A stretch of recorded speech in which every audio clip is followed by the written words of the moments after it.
6 ವರ್ಷಗಳ ಹಿಂದೆ 2020ರಲ್ಲಿ ಕಡಬ ಪೊಲೀಸ್ ಠಾಣಾ ವ್ಯಾಪ್ತಿಯಲ್ಲಿ ದಾಖಲಾಗಿದ್ದ ಆಸಿಡ್ ದಾಳಿ ಪ್ರಕರಣದ ಆರೋಪಿಗೆ ಮಂಗಳೂರಿನ 5ನೇ ಹೆಚ್ಚುವರಿ ಜಿಲ್ಲಾ ಮತ್ತು ಸತ್ರ ನ್ಯಾಯಾಲಯ ಕಠಿಣ ಶಿಕ್ಷೆ ವಿಧಿಸಿದೆ. 2020ರಲ್ಲಿ ಕಡಬ ತಾಲೂಕಿನ ಕೋಡಿಂಬಾಳ ನಿವಾಸಿ 60 ವರ್ಷ ಪ್ರಾಯದ ಜಯಾನಂದ ಕೆ ಎಂಬಾತ ಆಸಿಡ್ ದಾಳಿ ನಡೆಸಿದ ಬಗ್ಗೆ ಪ್ರಕರಣ ದಾಖಲಾಗಿತ್ತು. ಆಗಿನ ತನಿಖಾಧಿಕಾರಿಯಾಗಿದ್ದ ಪುತ್ತೂರು ಮಹಿಳಾ ಠಾಣಾ ಪೊಲೀಸ್ ನಿರೀಕ್ಷಕ ಕುಸುಮಾಧರ ಅವರು ನ್ಯಾಯಾಲಯಕ್ಕೆ ದೋಷಾರೋಪಣಾ ಪಟ್ಟಿ ಸಲ್ಲಿಸಿದರು.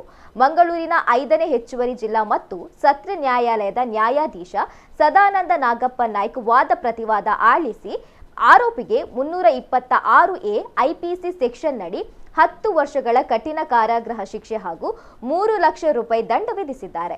ದಂಡ ತೆರಲು ವಿಫಲವಾದಲ್ಲಿ ಮತ್ತೆ 2 ವರ್ಷಗಳ ಸರಳ ಕಾರಾಗೃಹ ಶಿಕ್ಷೆ ಅನುಭವಿಸಲು ಆದೇಶಿಸಿದ್ದಾರೆ. ಕಲಂ 504 ಐಪಿಸಿ ಸೆಕ್ಷನ್ ನಡಿ 1 ವರ್ಷದ ಕಾರಾಗೃಹ ಶಿಕ್ಷೆ ಹಾಗೂ 5,000 ರೂಪಾಯಿ ದಂಡ ವಿಧಿಸಿದ್ದಾರೆ.